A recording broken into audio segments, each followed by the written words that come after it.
Welcome, folks, to this Take On Board event with, sitting next to me on this side, the magnificent Ari Magalhaes. Today we are talking organisational turnarounds. Ari was on the podcast just a couple of weeks ago and, so many pearls of wisdom, although I'm not sure about you, but as I was listening, I'm like, it'd be great to ask this, although I did get to ask some of them because I was the host. But when I was listening again, it's interesting. You just hear different things and want to have more of a conversation. So today is that opportunity for that conversation. And as always, as we get started, I would like to acknowledge the traditional custodians of the land on which we meet. For me, I am on the unceded lands of the Wurundjeri people of the Kulin Nation, and I pay my respects to elders past and present. As people know, I support Voice, Treaty and Truth for Aboriginal and Torres Strait Islander peoples in Australia, and I encourage others to do the same. And in that spirit, I note that Victoria is, yes, hooray, almost got in place the first treaty in Australia, which is extraordinary. It's awesome that it's the first treaty. It is probably 200 and whatever years too late to be the first treaty, but, it is the first treaty. So that is just fabulous. And I hope that is, I hope that happens in other places around Australia as well. Okay, all right.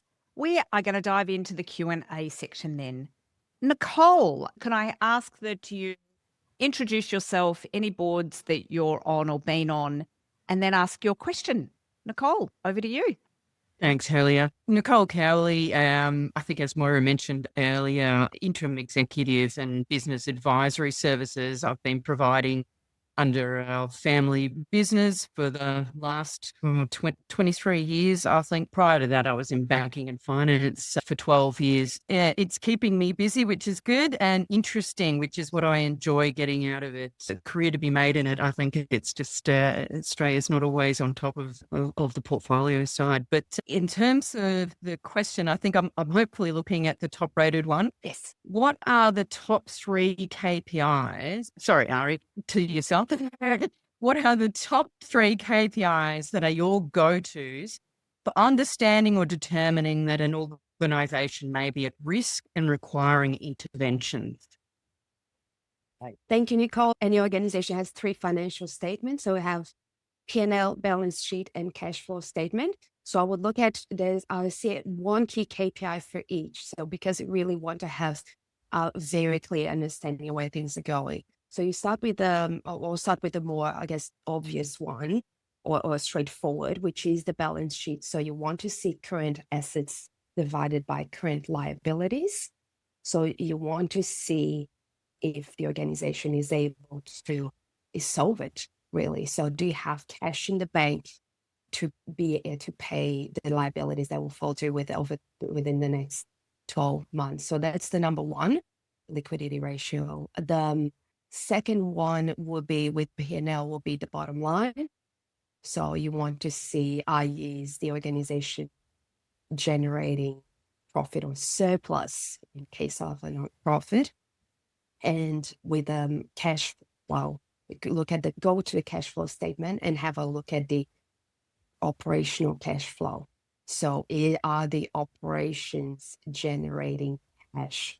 So that's the first one. So I would look at all these 3 KPIs and then go from there. Fantastic. Thanks. And such a good reminder in there, folks, that all board directors need to be able to understand the financial statements, not just the financial person in the boardroom. We all need to be able to understand those sorts of things. Great. Thanks, Ari. Rachel's got a follow-up for us. I do have a follow-up. So Rachel, to ask your follow-up, I'm going to get you to briefly introduce yourself and then your follow-up. Great. My name's Rachel Camus. I run a consultancy called Perspectiva Unlimited and work with organisations to drive organisational performance. Ari, I'm interested in that comment about those KPIs. So as board members, we would be watching and monitoring those financial statements on a regular basis. And so I rarely use the word should, but we should be across those 3 KPIs in any instance. What is it that we're paying attention to here that helps us see it needs more vigilance?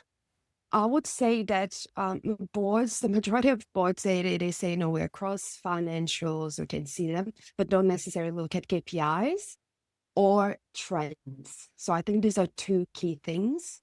One is usually what I've seen in boards is, you look at overall, you have a question on a significant variation month after month or over a quarter compared to last year. We've spent a lot of more money here, we made a lot less money there, etc.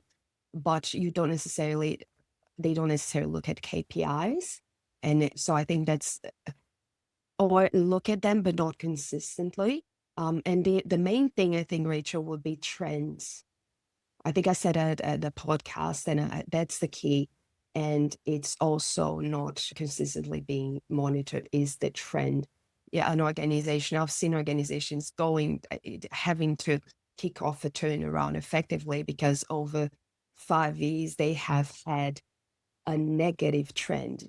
It doesn't mean they're like close to needing going to administration, but there's a consistent deterioration of the financial performance or operational performance.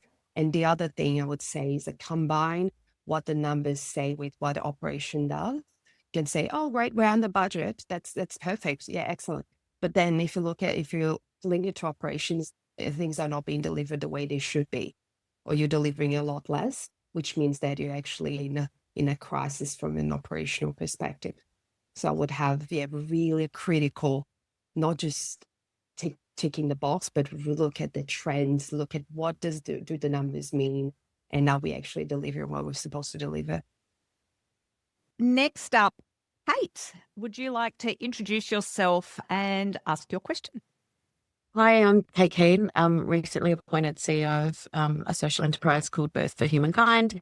A turnaround of the organisation was triggered before I started. Very gratefully, they did the restructuring of the staff before I came in, because time is precious for us. I had this experience of jumping right in, doing my thing, and then realising that there weren't real markers. The board didn't discuss markers around the turnaround, and so the timing was perfect here, Ari, and I loved listening to your podcast. I listened to it twice. And so it gave me some comfort, but also I feel this time pressure. I guess what's your best advice when you can get pulled in, your attention can get pulled in different directions, particularly when there isn't a clear path? And where's attention best focused? Before I answer, tell me about the markers. What you see as not enough markers from the board perspective? Financially. So people are aware there's a problem. I've come in and gone, it's not clear to me. So I'm doing some clearing up, and the more the side conversations I'm having with the board, they're like, we're worried too. We're not very clear either. Yeah. And I can see that there's been slight strategy drift, but not a lot. Was able to harness culture very quickly. I've had to move into operations. I've been spending a lot of time in the operational part to make sure that they're lean and functioning very well. But I feel like my attention really does need to be on the finances. But if I don't do these other things, I can't bring everybody along. I need to be able to, it needs to be clear for the board. I'm the one that's going to have to really explain it. And it sits there, and I know I've got to pay attention to it, but I get caught in these other, the day-to-day bit as well to keep things running. So we all have limited resources, right? So we cannot do everything. You cannot be across everything. It's impossible. There needs to be made a decision on where to focus your time. So what I use is it's a decision tree. So you have your bottom line, and then you have all the variables that can impact that bottom line, right? You have different sources of revenue, you have funding, you have expenses. So what shift can you make that's going to have the maximum impact? If you spend 5 hours on this, what's the actual impact will it have on the bottom line? So now if you think purely financially, cost reduction has a better impact it has a direct impact on the bottom line, revenue doesn't. But also, so think of what is the best, how do you spend your time? Where should you spend your time that will have the maximum impact on Right. that result. Yeah, that's and great. then validate that with the board. Say, this is, these were the options. This is what I've focused on because of this impact. That's great. All right, Em, can you introduce yourself and ask your question? Yes, my name's Emily. I have been a CEO leading organisational turnarounds for probably about the last decade, but also am a chair of a regional family violence partnership and sit on a couple of boards. And the question was kind of probably a little bit more from a CEO perspective, just thinking about the when you're talking about organisational turnaround, there's a cultural element, there's an operational element, there's a financial element, there's a strategy element, so there are so many bits that all need to work in sync. And in my experience, boards are often, even if you spend a lot of time, boards will get kind of enthused and excited and understand the change and then get wobbly when it takes too long. So just kind of trying to get a sense of how to navigate that, but also what, it's not how long is too long, but how to work with a board and how can a board have a realistic expectation of the time that culture change takes, particularly when you're talking often about a restructure and getting new staff on board as the people who are leading that kind of cultural or strategic change. So one thing I did a few years ago, when I was chair of an organization that was going through significant pressure, was that on the top of the agenda, I had the vision. I put the vision there. And I think that's really important whenever you have that discussion and with the board, if they don't say it, remind them. If you're talking to the teams, remind them why we're there. I have done that a lot, both as an advisor and as a board director, saying what we're here because our customer is, and that's what we want to do is to improve. So I always, whenever there's a turnaround, whenever that context, I always say I put it in context in terms of what the customer, how would they be impacted and how much it means for the customer and why we're here as an organization. So I think it's always bring them back of why you're doing, take them at why you're doing here, why you're doing that. In terms of, I guess, expectations, I would say being realistic. So it takes several, I think there was a study from the Harvard Business School a few years ago saying that it takes 8 years on average. They did research 8 years to have an effective organizational, culture change to happen. So it's a long exercise. It may be less now because of the communication. But that was from around 10 years ago. But it takes time. And I would be realistic about that. But I'll also have scenarios. You can say, we could be more aggressive. So you have a scenario where you achieve a faster turnaround, but it could be at the expense of, there'll be a risk on the quality of services or the products. There could be a direct risk, an operational risk if you go faster. Or you could boost revenue, but it usually comes with additional expenses, market expenses. So I would bring a few scenarios and get them to decide, because then it will give you a bit of an idea of what their appetite is. Are they happy with taking longer and being more conservative about it, or really they want to see something faster, in which case you'd have more clarity around that and you'd be able to communicate that with your team. So the next one's from Heather. Heather's not here, so I'm going to ask Heather's question. Heather's been on the podcast before, actually. She's done a couple of episodes, one around advisory boards, and particularly in the private sector, and one about sports boards. Heather asks, what have you found is the best way to bring a conversation to a board about a turnaround review or requirement on the horizon? What can we do to prepare? The first question I would have is if it's something that's one-off or if it's systemic. Usually you need a turnaround, and it needs something more significant if it is chronic, if it's something that's popping up across the organization and it's just not sustainable, or one-offs won't resolve it. If you think that an operational plan, will just work on this, get a project team or get someone seconded or someone to spend point to FT on that, and they'll resolve that you don't need to have that difficult conversation. But if you do, I would always say that take one step back and understand if it is systemic, what is driving it, and And that will help you have that conversation. So first, really understanding it. In some cases, it can be a driver can be external. For example, we're seeing in aged care or at disability services post-Royal Commission that a lot of legislative changes, and a lot of organizations are having to have very difficult conversations about what to do.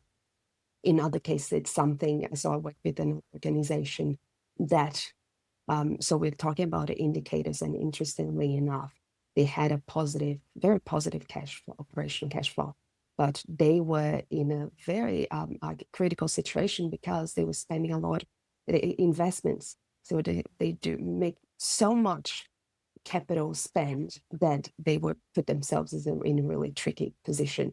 So, and that results in a completely different approach if you have that internal issue as opposed to something that's an external driver, and help you have that discussion. So I would have what to think about. Think of all the moving parts.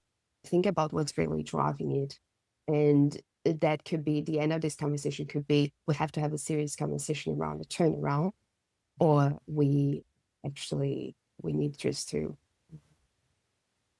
have a second look at our operational plan and how we do things and make some adjustments. Em, back to you. Ari, I think this is a little bit connected to the earlier conversation. I might have merged the two when I asked the question initially. I think this is particularly unique what this looks like is unique in a not-for-profit context. The kind of question is, how can boards maintain that commitment and focus when boards in a not-for-profit context have got, staff leaving because of change, because of the change process directly, where government is starting to say, hang on a second, you're not delivering because I can't get the staff that I need to deliver, whatever the particular thing is, where you've got stakeholders sort of saying, I wonder what's happening over there, particularly in very small sectors where organisational reputation is quickly built and then quickly dismantled.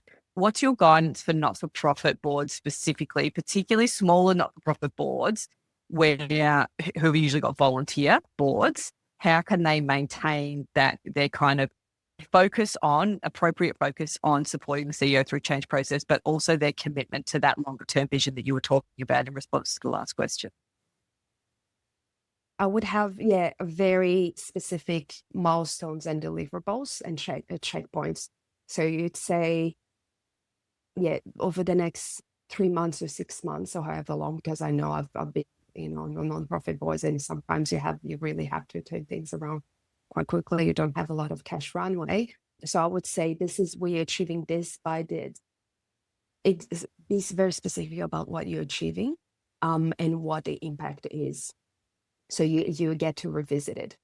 I'd say, like I said, the other one, when I answered the other question around the vision, keeping really that top of mind and saying this is our purpose, but really have a very clear timeline with deliverables that you can monitor, and that will help the board stay on track, and remember what discussion we had, what's next, and keep them focused. So, over to you, Rachel. Thanks, Helia. I'm really intrigued by when it is we flag that we're undertaking a turnaround. It's a term that has significant connotations. Mm-hmm. And I think this conversation has prompted me to think more deeply. I might have a hypothesis on when we determine when it's the right time. But Ari, I want to ask you as our expert, when do we name that this is a turnaround? What are the cues? When is it the right time? When something's systemic, when it's something, a significant change needs to happen, in terms of business model, organizational structure, leadership.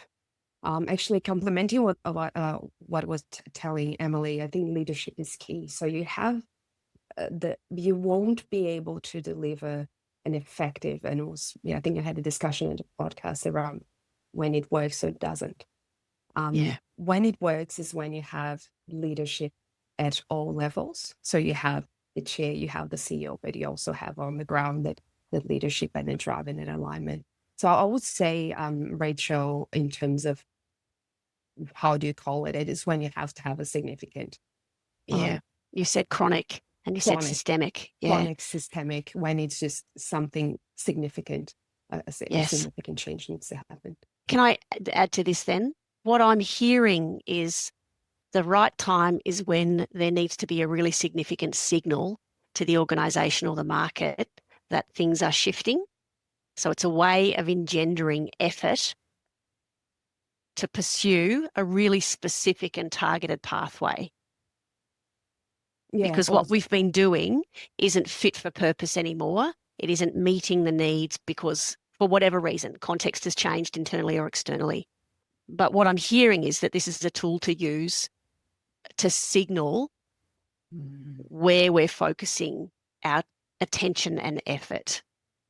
How does that sound as a synthesis of what we've been talking about, or an interpretation? you could call the signal. It's a BAU. Yeah, if you do BAU, you no longer exist. So it could be considered a signal, but it's more of it's a need. Yeah. Yeah. Yeah, thank you. Appreciate that. Who's up next? Nicole. It's an interesting one.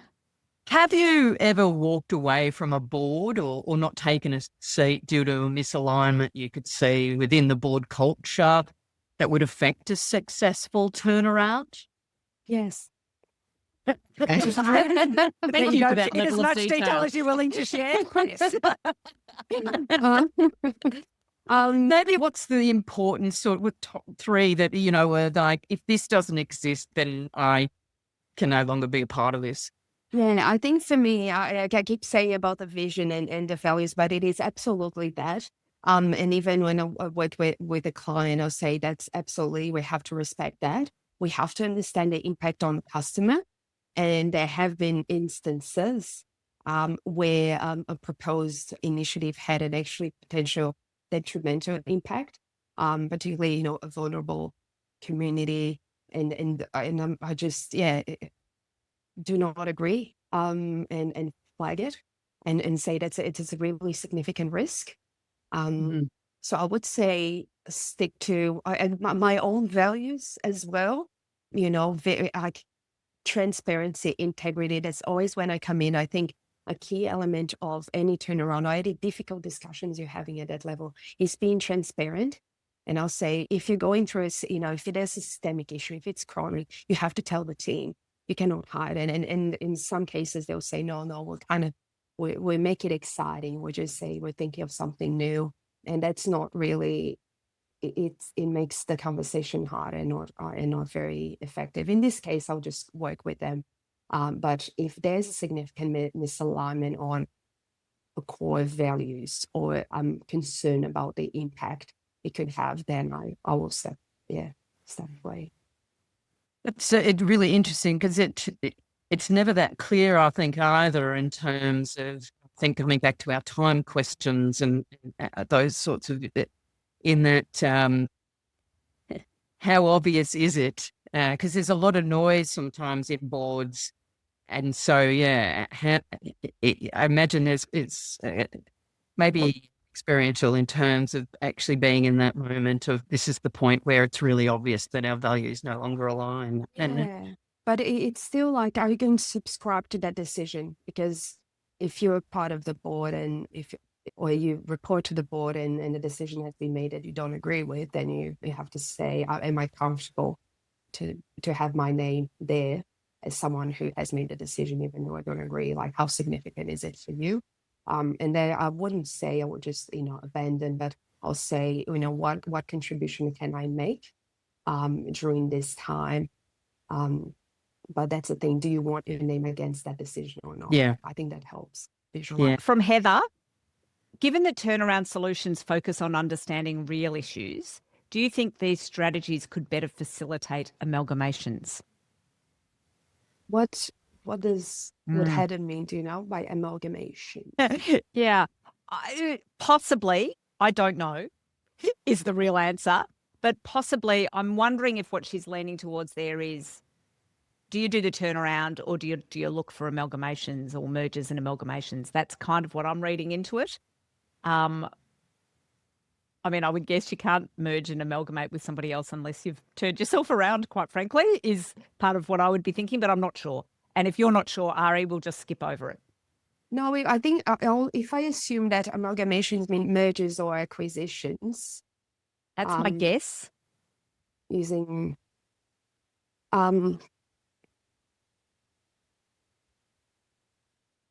given a turnaround solutions focus on understanding real issues, I wouldn't say a merger or an acquisition it's a different context. Yeah, I would not use the same solutions. Absolutely, in terms of transparency, and it is an opportunity. There are a lot of elements in common in terms of there could be a business model change, there could be there's an organizational structure as a result of it, but the driver is different. So I would not apply. Yeah. Great. Thank you. Mm. Nicole, back to you. Tools and techniques. I'll apologise for consuming so much time. No, not apologise. Oh my God, it's outrageous. You're an active and engaged member of the community. Stop it immediately. Well, it was a bit of a brain dump just to ask. So hopefully, I got one vote. So hopefully it's an interesting question. What tools or techniques have been most effective to achieve consensus for you where board members, or where you've observed it, where board members have different priorities? And this is certainly something I've seen in boards that I've serviced where consensus is not always there. And particularly in boards, I was talking earlier in the breakout group where they're not boards necessarily brought about by independent means. They might be appointed and so naturally come with their own agendas and motivations sometimes that don't always align with consensus. I like, I guess, frameworks, decision-making frameworks. So what I do is, so you have always different scenarios, right? There's always a decision that needs to be made. So I would say, what variables do we have to take into account? The profitability, risk, etc., and how you weigh them, and then based on that, then you have them rate each scenario and then make the decision like that. But I think I spend most of the time discussing the how do you assess what needs to be taken into account when making the decision. In a nonprofit world, there's mission alignment, there's reputational impact, there's profitability, there's internal capabilities. How hard is it going to be to implement that? So I spend a lot of the time talking about what do we need to consider. And once you log that in, then you rate based on that. And then it becomes that it's more likely to have consensus, but it's always hard. Yeah. So trying to use a matrix approach almost of close-ended questions of, yes, you agree with this. Yes, you agree with this. We're sort of working towards falling out with a consensus then. Yeah, exactly. Like you can say, what's the main thing for us? Or do we need this to have a positive impact on the bottom line? Yeah. Okay. Then we have to, so let's put as a variable. We want it to be aligned with our core purpose. Let's put that. Which one is more important? So then you give different ways to it. But I would have, structure that as a matrix to help to make the decision. Because then it becomes, you have taken all of the potential considerations into account. It's a structured way of approaching it. Okay, thanks. I'm back to being Heather. What's your view regarding the volume of not-for-profits, in particular the crossover of service and the fact that many won't survive the next few years, I think is what she means there. Any insights for us there?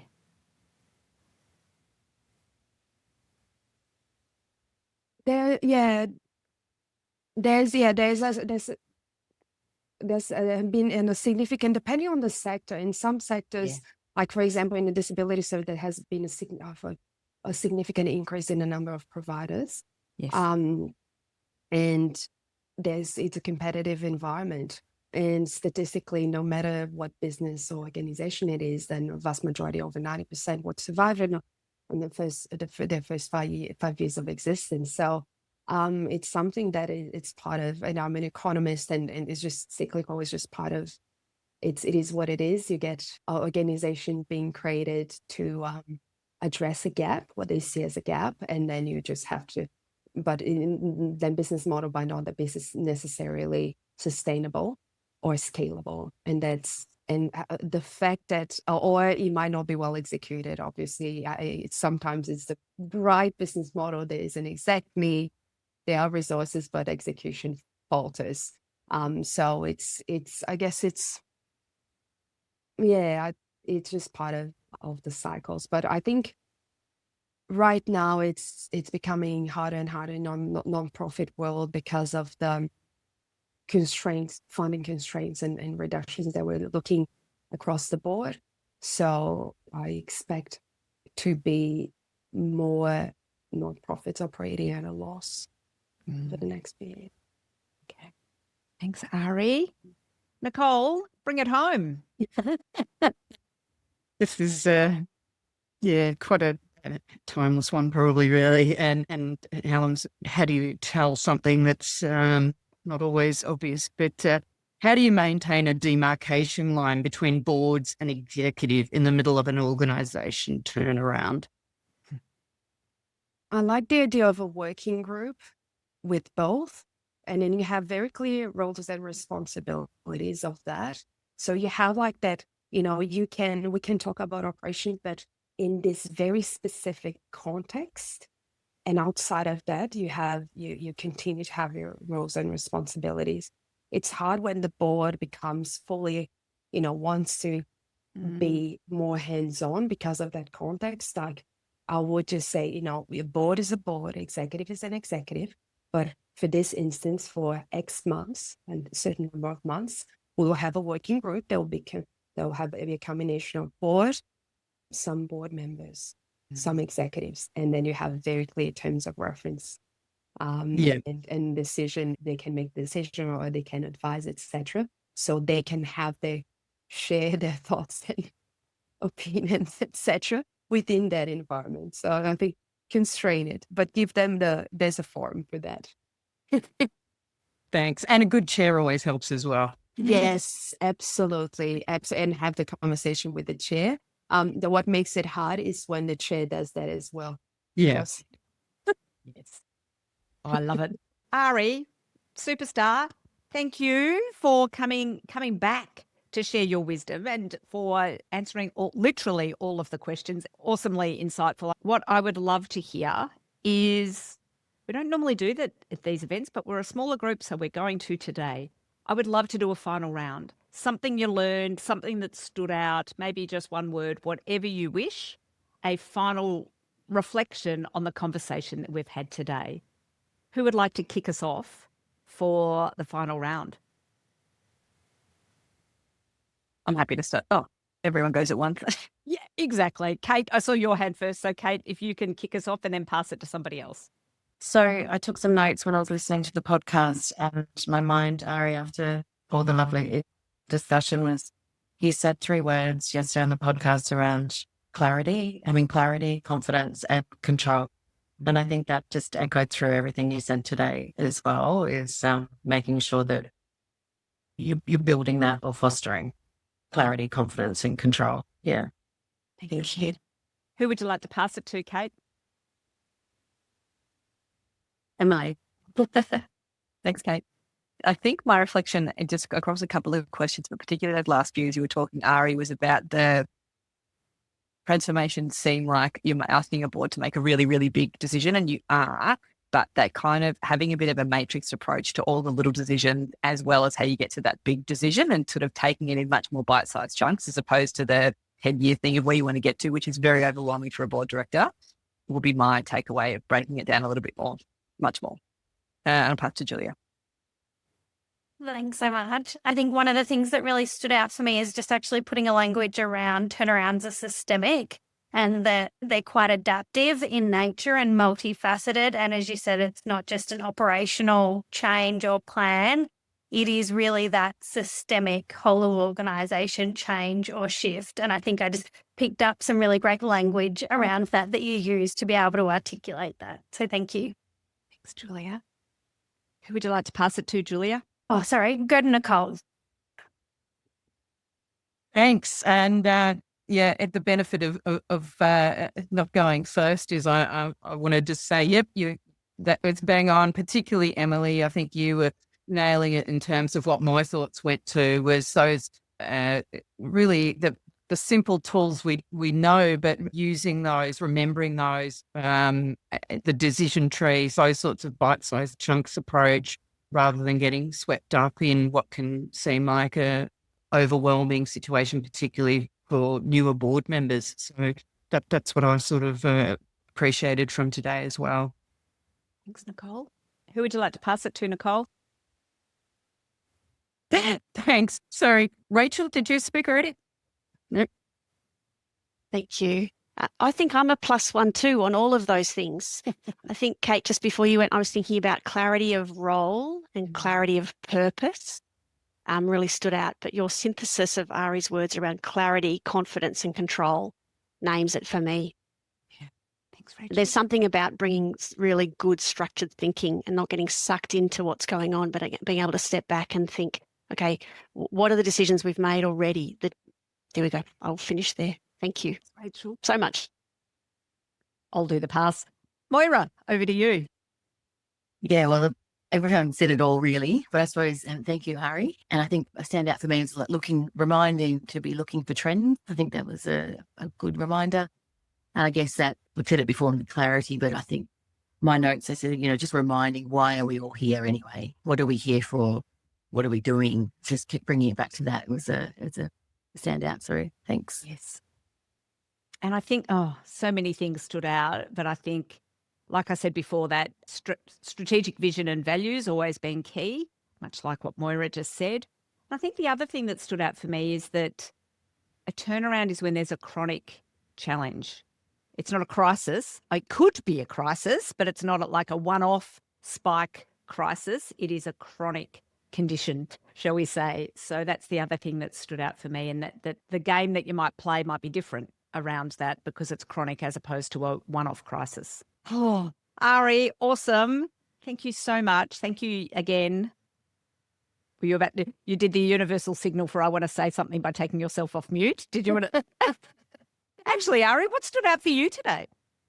I know I love how, the questions make me think of other things and how to frame things, how to structure. So that really helped. And I wrote down clarity, confidence, and control. It's a very that's like, and for me it's all about that. So I really love that. Thank you.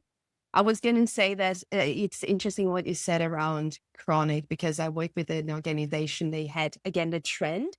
So the CEO and the board, I talked to them and he said, we can see a trend. What do we need to do? And I said, I think there's something more significant that needs to change. But they didn't. They said, you know what? The board is not keen. Let's try now to do some incremental improvements. Yeah. So we worked on that and it didn't work.